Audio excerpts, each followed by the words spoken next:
Hello, my name is Sarah, and welcome to my story time.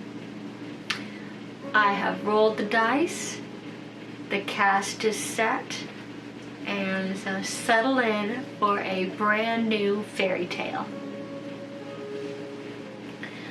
Once upon a time, there was a young man. He was just a simple shepherd, leading his simple life. He was content. He didn't need anything more. But one day, something more found him. He was taking a small group of his sheep through the enchanted forest. There was a road that cut straight through the enchanted forest. It was a shortcut to the better grazing grounds for his flock on the other side of the hill.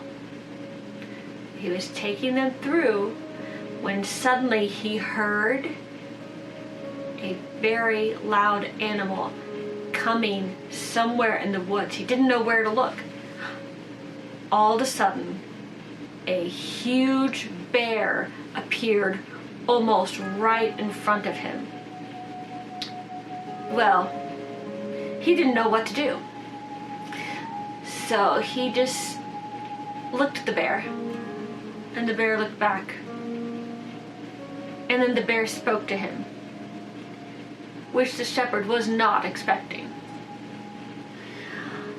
The bear said, "My name is Igor. I am a prince of the next village over, of the next country over. And I've been put under a terrible curse. But I can only lift this curse if someone else agrees to go under this transformation spell for me. There was this terrible witch that cast this spell on me." And the shepherd was trying to think. He was like, "Well, I mean, he is a prince, he says. And, I mean, I guess a prince has better things to do than a shepherd such as myself." So he thought about it, and he agreed.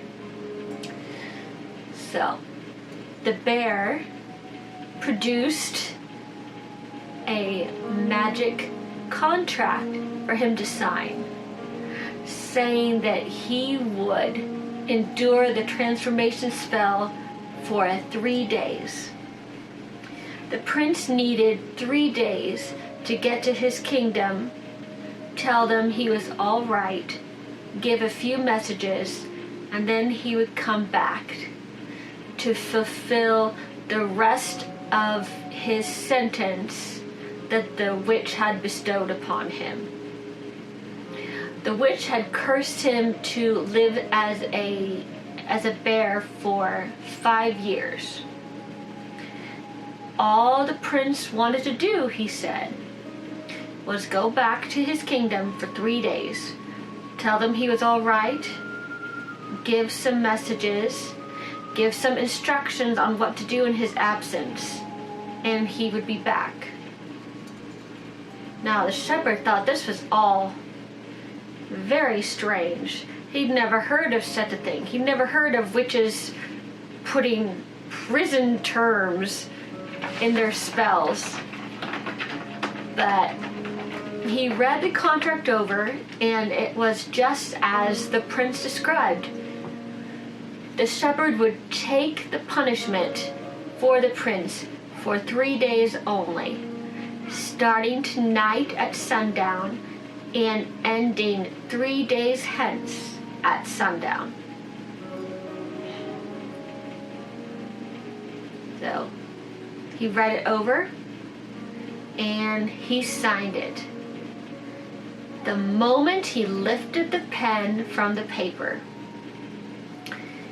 his whole body became larger, softer, and yet colder. He looked all around. Night was falling, but that's not why it was colder. He looked at himself. He had turned into a snowman, an enchanted snowman. This he was not expecting. He expected to be turned into a bear, like the prince.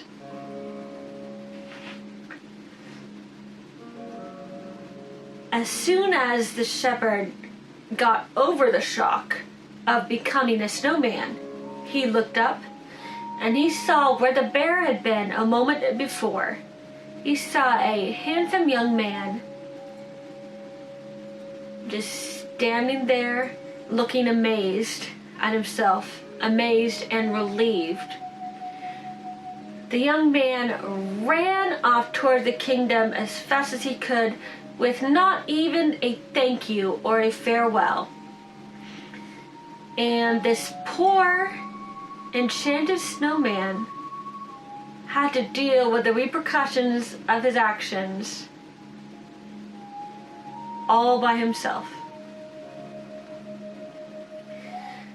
Now, what the prince didn't say was that he needed to get home because there were negotiations going on for a peace treaty between two kingdoms, a village in the mountains and the prince's home kingdom in the next valley.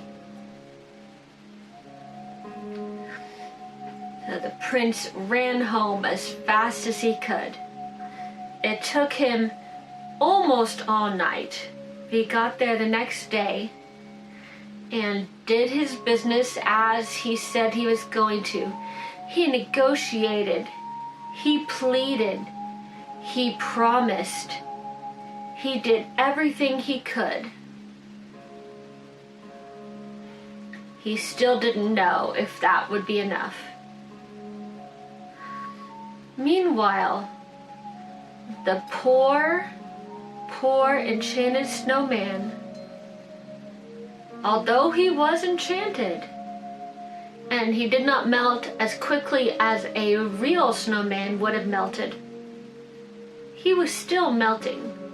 And this was quite concerning because he still had 2.5 days left of this spell. And it was in the middle of summer. He didn't know what he needed to do. He figured he should have asked more questions before signing the contract. He decided to pull it out and look again, and sure enough, there was a clause in the contract. It said, the owner of the spell can be transferred. Individual results may vary. Well, there it is, thought the snowman. I'm going to die because I didn't read a contract. And he still had to take care of his sheep. They couldn't take care of themselves for 3 days. Fortunately, sheep are not very smart. They still followed him as normal. They didn't see anything amiss. So the snowman took them down to a stream in the enchanted forest where they could have good drinking water. And as the sheep were getting water, the snowman idly put his twig hands into the stream. Immediately he felt a chill just as he had at first, when the spell was first taking hold. Amazingly, fresh cool running water seemed to revitalize him, at least for a little while. So he wasn't in immediate danger. But he still didn't know what to do for the next 2 days. He finally herded all of his sheep home and set them to pasture in their own pasture so they could eat their own good grass in his home pasture near his village. Once all of his sheep were safely locked and home and in the keeping of his fellow shepherds, the enchanted snowman decided to go and check on the prince and see if he could perhaps take his curse back earlier than was agreed upon. So he traveled. He couldn't travel very far from the running brooks in the enchanted forest, otherwise he would start to melt, because again, this is the summer and it was very hot. Even in the north, it is still hot in the summer. And he met many wonderful creatures on his way there. He met a squirrel that showed him where all the best places to gather nuts was. He met a trout, and the trout showed him all the best hiding places for fish. He met the crickets, and the crickets whispered to him all their secrets. But finally, he made it out of the enchanted forest and made it to the castle, where the prince was still in negotiations. The ruler of the other kingdom was not making the negotiations very easy. He was hemming and hawing and making excuses as to why he couldn't sign the peace treaty. Making excuses as to why he couldn't get out of bed in the mornings to come and have meetings with the prince.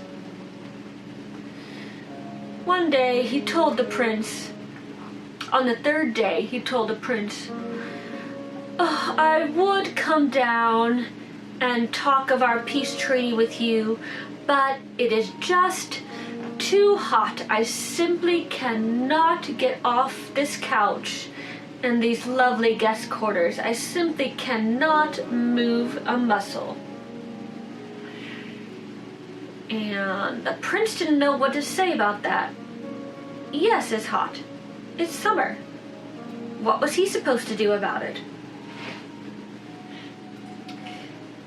One of his pages came into the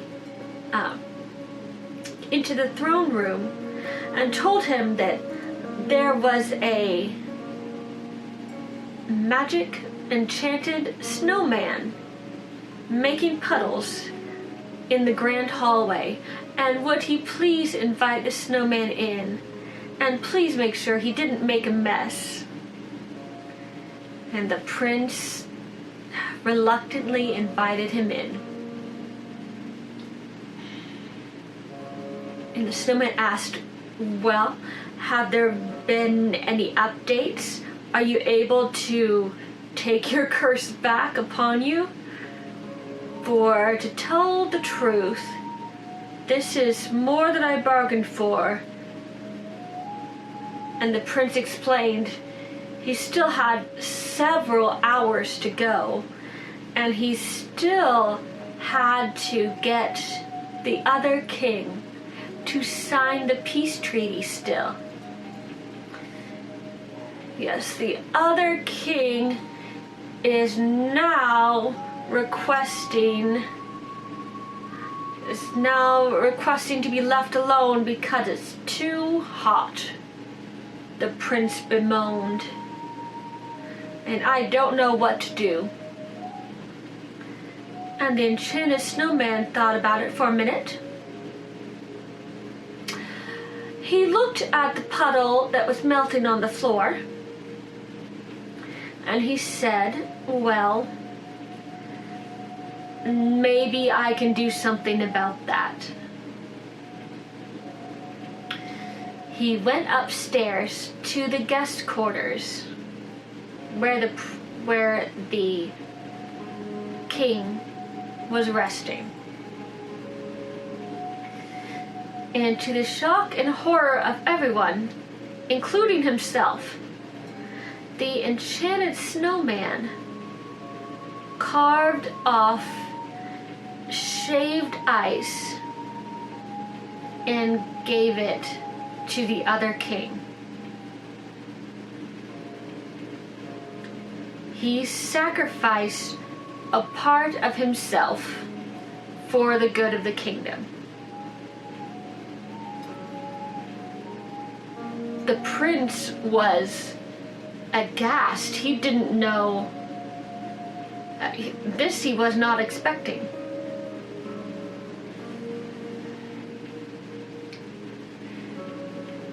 Once the other king had taken a rest and cooled off with the ice from the enchanted snowman, he reluctantly signed the peace treaty.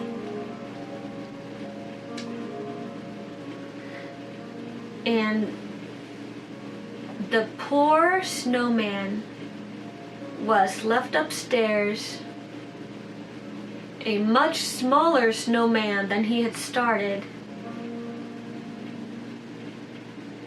And he was starting to melt because he'd stayed away from the enchanted forest too long.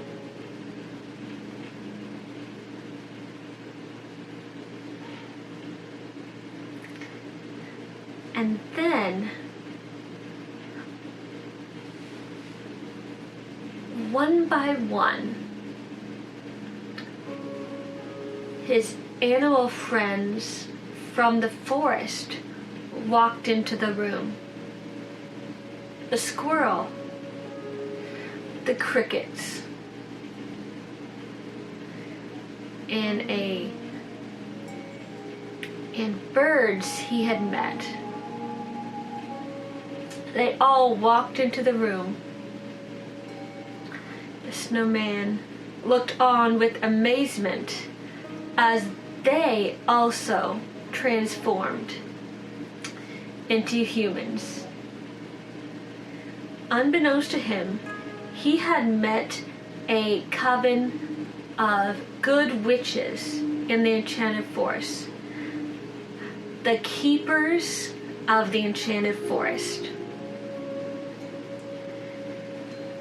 They told him, "You were kind to us, and you are so very brave.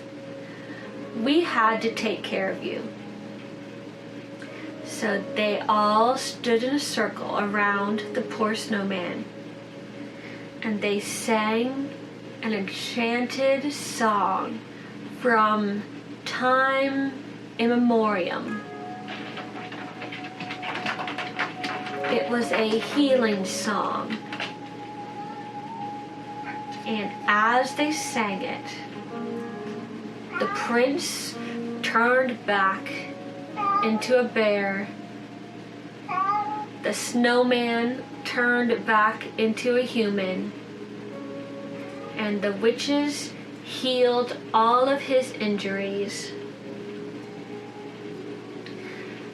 The prince gave one last order before he went back to serve out the rest of his punishment. He ordered that the shepherd should be given lands and a title as a reward for his service to the realm in their time of need.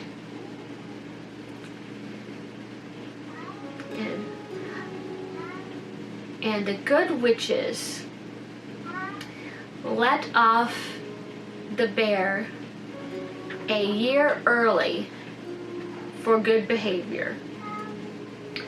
for the prince had learned his lesson. Now, what was the prince's crime?